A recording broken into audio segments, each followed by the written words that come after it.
नमस्कार, सत्यहिंदी.com पर आपका स्वागत। मैं हूं शैलेश। पेपर लीक मामलों में सजा और जुर्माना बढ़ाने का बिल लोकसभा में पास हो गया। ये बिल लोकसभा से पास हुआ, उसके बाद राज्यसभा में भी जाएगा और बाद में राष्ट्रपति के हस्ताक्षर के बाद कानून बन जाएगा। यहाँ बता दूं कि ये सिर्फ संशोधन का बिल था। मूल कानून 2024 से ही मौजूद है, लेकिन 2024 के बाद क्या हुआ? अभी नीट पेपर लीक को लेकर के जो इतना बड़ा आंदोलन हुआ कॉकरोच जनता पार्टी के द्वारा, उसके पहले 2024 में नीट पेपर लीक का एक बड़ा मामला सामने आया था। वो मामला अभी तक पेंडिंग है, अभी तक उसमें फैसला नहीं हुआ है, बल्कि उसमें जो 40 लोग गिरफ्तार हुए थे उनमें से बहुत सारे लोग जो हैं वो जमानत पर बाहर हैं और एक व्यक्ति को सबूत नहीं मिलने के कारण रिहा भी कर दिया गया है। बहस के दौरान जब इस मामले पर लोकसभा में बहस हो रही थी, तब विपक्ष के नेता राहुल गांधी ने सवाल उठाया कि जब पुराने मामले में सज़ा नहीं हो पा रही है तो कानून को और सख्त बनाने से क्या हो जाएगा। 2024 के नीट पेपर लीक मामले के बाद सरकार सख्त कानून लेकर आई। इस मामले में 40 से ज़्यादा लोगों की गिरफ्तारी हुई, उसमें से ज़्यादातर लोग जेल के बाहर हैं, जमानत पर ही सही, लेकिन वो छूट गए हैं। एक अभियुक्त हमने बताया ही कि इस सबूत के अभाव में बरी किया जा चुका है। अब तक 2002 से लेकर 2010 तक के 2 मामलों में सज़ा हुई है और जो राहुल गांधी का दावा है उसके हिसाब से करीब 150 पेपर लीक के मामले 2002 के बाद हो चुके हैं और ये मामले 2014 के बाद और भी ज़्यादा बढ़े हैं। ये आंकड़ों की बात मैं कर रहा हूँ। मोदी सरकार के दौरान जितने भी लीक के मामले आए उनमें अभी तक किसी में सज़ा नहीं हो पाई है। अब चलिए ज़रा विस्तार से देखते हैं कि इस बिल में क्या है और क्या और आगे हो सकता है। लेकिन उसके पहले मैं एक ध्यान दिला दूं कि 2024 में जब नीट पेपर लीक हुआ था तो उसके बाद के राधाकृष्णन कमेटी बनी थी, ठीक वैसे ही जैसे अभी नंदन नीलेकनी की अध्यक्षता में एक कमेटी बनाई गई है। राधाकृष्णन कमेटी ने 101 सिफारिशें की थी और उनमें से ज़्यादातर अभी तक लागू नहीं हुए। और ये बात मैं नहीं कह रहा हूँ, कांग्रेस के नेता शशि थरूर ने नीलेकनी को एक चिट्ठी लिखी है जिसमें उन्होंने ये सारी बातें जो हैं वो बताई है। तो सवाल ये उठता है कि अगर राधाकृष्णन कमेटी की रिपोर्ट पूरी तरह लागू नहीं हुई तो नंदन नीलेकनी के नेतृत्व में बनी कमेटी का क्या होगा? क्या ये लागू हो पाएगा? चल अब एक नज़र बिल पर भी डाल लेते हैं।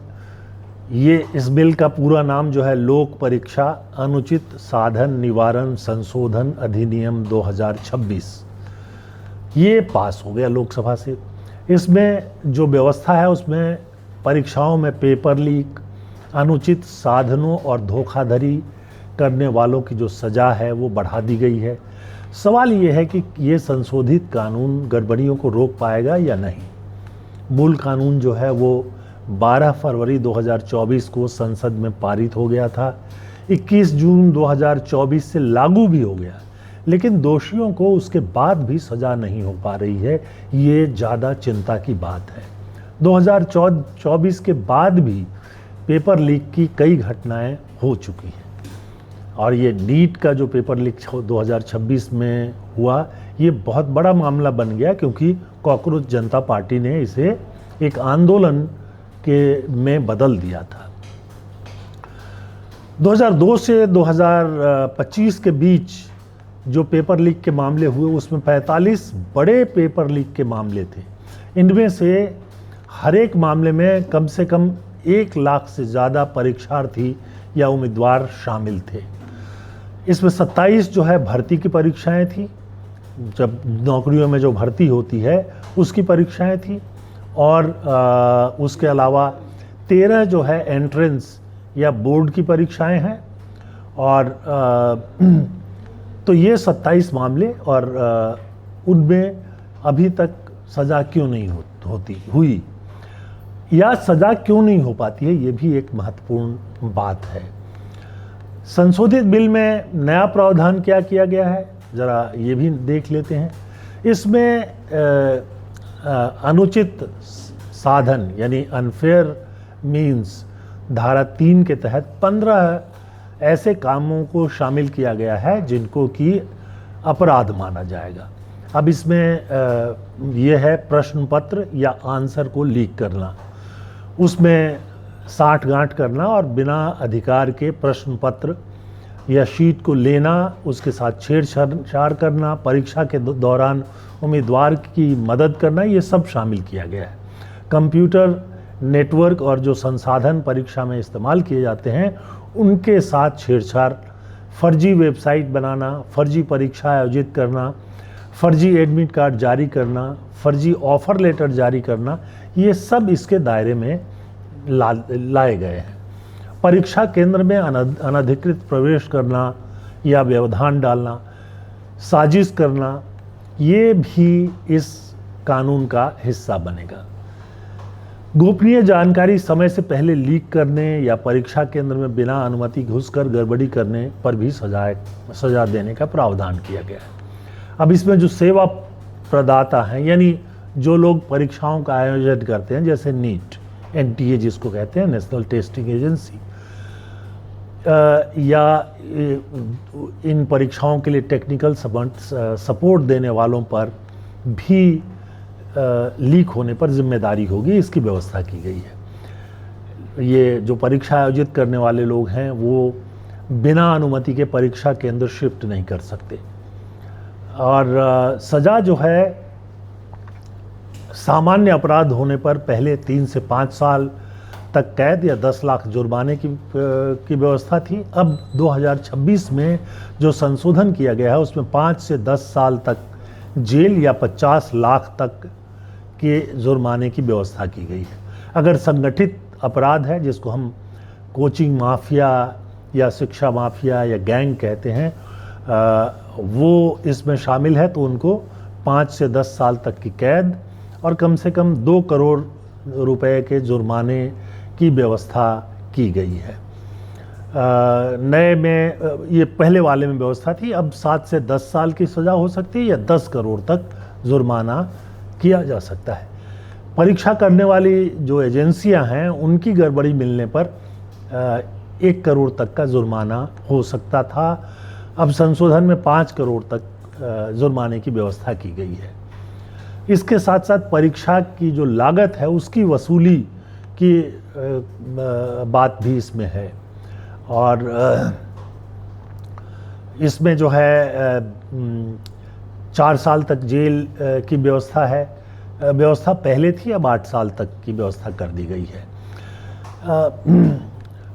ये जो अपराध हैं वो संज्ञेय होंगे, यानी इनमें गैर जमानती अपराधी इनको माना जाएगा, और इसको जो है इस मामले में अपराधी की जो है गिरफ्तारी हो सकती है। इसमें जो जांच अधिकारी हैं वो संपत्ति जब्त करने का भी अधिकार दे सकते हैं, अगर संगठित अपराध का, यानी कोई गैंग है, कोई माफिया काम कर रहा है। और एक जो महत्वपूर्ण बात सामने आई है वो ये है कि ये सारे मामले फास्ट ट्रैक कोर्ट को दे दिए जाएंगे। उसमें कुछ व्यवस्थाएं भी की गई है कि इस पूरे मामलों की जांच 2 महीने में पूरी कर ली जानी चाहिए और 5 महीने में सज़ा भी पूरी होनी चाहिए। अब ये जो UPSC, SSC, NTA, IBPS, RRB, ये सब जितनी तरह की परीक्षाएं हैं उन सब पर ये कानून लागू होगा। कानून कितना सक्षम होगा उस पर सरकार तो बड़े बड़े दावे कर रही है। हालांकि 2024 के संशोधन के बाद जिस तरह से कोई ठोस कार्रवाई नहीं हो पाई, उसको लेकर विपक्ष को कई तरह की शंकाएं हैं। लोकसभा में बहस के दौरान गौरव गोगोई जो कांग्रेस के सांसद हैं, उन्होंने कहा कि ये जो बिल है ये शो पीस है। उनका कहना था कि एनटीए में बहुत सारे अधिकारी थे, जितने लोग परीक्षा देते थे उसके मुकाबले बहुत ज़्यादा अधिकारी थे, और उनका जो काम है बहुत ही कमज़ोर है। इसलिए कई आरोपी जो हैं वो जमानत पर रिहा हो गए। एक आरोप और भी लगाया उन्होंने कि इन सब संस्थाओं में आरएसएस की घुसपैठ कराई जा रही है और इसके चलते भ्रष्टाचार की शिकायतें जो हैं बढ़ रही हैं। उन्होंने कहा कि बिल जो है पर्याप्त नहीं है और इसमें जो कई ऐसी चीज़ें रह गई हैं जिसके चलते भ्रष्टाचारी जो है बच जाएंगे। प्रियंका गांधी भी इस पर बोली। उन्होंने ये कहा कि ये कानून बनने के बावजूद दोषी को सज़ा हो पाएगी कि नहीं संदेहास्पद है, क्योंकि पहले से जो कानून है उसमें भी सज़ा नहीं हो पाती है। छात्रों के नाम फेशियल पेपर लीक माफिया जो है वो उस पर कोई कार्रवाई नहीं होती है। एनटीए बनने के बाद भी पेपर लीक बंद नहीं हुआ, और उनका भी कहना था कि आरएसएस प्रचारकों को नियुक्त किया जा रहा है और इससे स्थिति और बिगड़ रही है। एक आरोप उन्होंने ये लगाया कि नंदन नीलेकनी की कमेटी जो बनी है उसमें एक गौमूत्र एक्सपर्ट रखे गए हैं। बहरहाल ये सब आरोप है। राहुल गांधी सबसे ज़्यादा आक्रामक रुख दिखा रहे थे। उन्होंने कहा कि ये पूरी शिक्षा प्रणाली जो है रिजेक्शन सिस्टम पर आधारित है, यानी चयन नहीं किया जाता बल्कि जो छात्र हैं, जो आवेदक हैं, उनको अस्वीकृत किया जाता है। ये अस्वीकृति की मशीन बन गई है और एक्सटॉर्शन की मशीन भी उन्होंने कहा। कोचिंग माफिया पर कोई कार्रवाई नहीं होती है। तो ये सारे आरोप प्रत्यारोप चलते रहे। अब देखते हैं पिछले आंकड़े क्या बताते हैं। पेपर लीक के बारे में कोई भी आधिकारिक केंद्रीय डेटाबेस जो है मौजूद नहीं है, यानी किन राज्यों में कहाँ कितने पेपर लीक हुए एक साथ मिलना बहुत मुश्किल है। लेकिन जो मीडिया में उपलब्ध हैं उसके आधार पर कह सकते हैं कि 45 बड़े मामले सामने आए हैं और इनमें 1 लाख से ज़्यादा उम्मीदवार इन परीक्षाओं में बैठ रहे थे। 27 भर्ती परीक्षाएं थी, यानी नौकरी की परीक्षाएं थी। 18 जो एंट्रेंस यानी किसी संस्था में प्रवेश के लिए थी, और कुछ बोर्ड परीक्षाएं भी शामिल थी। जो मामले सामने आए हैं उसमें उत्तर प्रदेश में सबसे ज़्यादा 11 मामले अकेले उत्तर प्रदेश से सामने आए हैं। राजस्थान से 7। 2004 जो APMT या और ये CBSE PMT, पहले जो नीट परीक्षाएं अभी करा रही है वो CPMT के ज़रिए संचालित किया जाता था। उसमें भी परीक्षाएं रद्द हुई और CBI की जांच हुई। 10 वर्षों में 89 मामले आए बड़े और कुल 152 मामले आए। ये राहुल गांधी ने दावा किया था। तो इसमें राहुल का कहना है कि 7.5 करोड़ छात्र या जो आवेदक थे नौकरियों के लिए वो प्रभावित हुए। 2015 के बाद मामलों में तेज़ी से वृद्धि दिखाई दी। अब इसमें कई परीक्षाएं हुई जिसमें राजस्थान का व्यापम घोटाला बहुत सुना होगा आपने। इसमें भी जो है कोई गंभीर सज़ा किसी मामले में नहीं हो पाई है। इसमें नीट पेपर मामलों में तो सज़ा हुई ही नहीं है। अब 45 बड़े मामलों में से केवल 2 मामलों में दोष सिद्धि हुई है और 18 लोग जो हैं वो दोषी ठहराए गए हैं। ये दोनों मामले जो हैं RRB यानी रेलवे से जुड़े हैं। 2002 और 2010 के मामले हैं, इनमें सज़ा हुई है।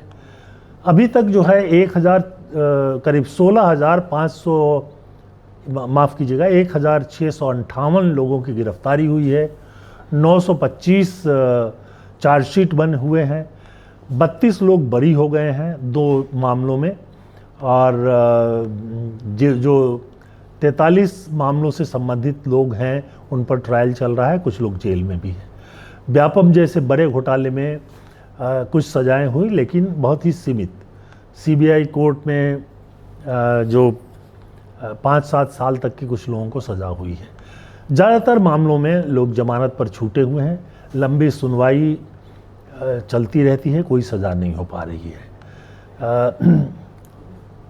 अब जैसे कि नीट यूजी, जिसमें 2026 में जो पेपर लीक हुआ था, उसकी जांच चल रही है।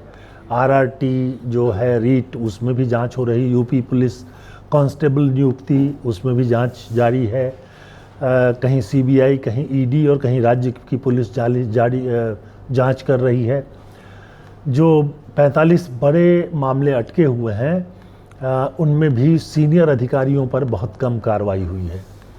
अब 2026 संशोधन बिल के बाद फास्ट ट्रैक कोर्ट का प्रावधान किया गया है। उम्मीद है कि इससे जो है मामले तेज़ी से निपटाए जाएंगे, लेकिन जो 2002 वगैरह से पेंडिंग मामले हैं वो कितनी तेज़ी से निपटाए जाएंगे, और जो ये माफिया बार बार सक्रिय हो जाता है, उस पर कितना नियंत्रण होगा, ये कहना जो है बहुत मुश्किल है। व्यापम का जो मामला है वो तो 2013 से चल रहा है, राजस्थान का मामला है, लेकिन इन मामलों में सज़ा की जो दर है वो 12 से 15% है। बाकी जो लंबी अदालती प्रक्रिया है, उसके अलावा कई मामले आते हैं जिसमें राजनीतिक संरक्षण है। आपको हम बताएं कि 2 विधायक उत्तर प्रदेश के हैं, वो पेपर लीक मामले में जुड़े हुए हैं और ये बीजेपी की सहयोगी पार्टी में है। इसके बाद माफिया नेटवर्क है जो कि इनको कराता रहता है, और बिहार में सीबीआई ने जिस एक व्यक्ति को सबूत नहीं मिलने के कारण रिहा कर दिया, वो व्यक्ति 5-6 और पेपर लीक मामलों में जुड़ा हुआ है। तो समझना मुश्किल है। अब 2024 के एंटी पेपर लीक कानून में अगर सज़ा नहीं हो सकी तो 2026 के बाद कितनी सख्ती आएगी और कितने सज़ा मिलेंगे, ये भी कहना बहुत मुश्किल है। ये जो कानून बार बार बदले जाते हैं, आपने देखा होगा कि बलात्कार मामलों पे कई बार संशोधन आए, बलात्कार के मामले कम नहीं हो रहे हैं। कानून को सख्त किया जा रहा है लेकिन सज़ा नहीं हो पाती है। बहुत सारे फास्ट ट्रैक कोर्ट बने हुए हैं, सज़ा वहाँ भी नहीं हो रही है, वहाँ भी मामले बड़ी संख्या में पेंडिंग हो गए हैं। और अलग विशेष कोर्ट बनाए गए हैं बहुत सी चीज़ों को लेकर के, उसमें भी सज़ा नहीं हो पाती। सीबीआई के तो अपने अलग से कोर्ट हैं, वहाँ भी सज़ा की दर जो है बहुत कम है। तो अभी जो भी विशेषज्ञ हैं वो मानते हैं कि अपराधियों को तेज़ी से सज़ा हो, और सज़ा से पहले उसकी जांच तेज़ी से हो। सीबीआई से बार बार ये सुना जाता है कि वहाँ अधिकारियों की कमी है। जब कोई मामला गर्म हो जाता है तो अधिकारियों को लगा दिया जाता है, और बाद में दूसरा मामला आता है तो उसको दूसरी तरफ शिफ्ट कर दिया जाता है। अदालतों में जजों की कमी की बात बार बार दोहराई जाती है, लेकिन इन सब चीज़ों पर कोई कार्रवाई होती हुई दिखाई नहीं दे रही है। ऐसे में इस संशोधित कानून से कितना फ़ायदा होगा कहना मुश्किल है। लेकिन आप बताइए कि आप क्या सोचते हैं, खाली कानून को सख्त बना देने से क्या ये अपराध जो हैं वो रुक जाएंगे? अगर सज़ा नहीं हो तो क्या अपराध रुक जाएंगे? क्या इनकी जांच के लिए पर्याप्त लोग नहीं हो, पुलिस या सीबीआई, तो कैसे इनकी जांच पूरी होगी? और जज पूरे नहीं हो तो कैसे इन पर फैसला आएगा? आप अपनी राय हमारे कमेंट सेक्शन में आकर के ज़रूर बताइए। आपसे एक अनुरोध है कि हमारे चैनल को सब्सक्राइब कर लीजिए और प्रोग्राम को लाइक कीजिए, इससे हमारी बड़ी मदद होती है। सत्य हिंदी का ऐप जो है वो अगर अभी तक आपने डाउनलोड नहीं किया है तो कृपया कर लीजिए। इससे आपको एक ही जगह पर सारे कार्यक्रमों को देखने की सुविधा मिल जाएगी। और एक और अनुरोध है कि सत्य हिंदी सदस्यता अभियान जो है वो अभी भी जारी है, और अगर अभी आप सदस्यता लेना चाहें तो कृपया हमारे वेबसाइट पर आकर उसको, या हमारा जो ऐप है उसमें जाकर चेक कीजिए ये हमारे लिए काफ़ी मददगार साबित होगा। आज के लिए बस इतना ही। बहुत बहुत धन्यवाद। नमस्कार।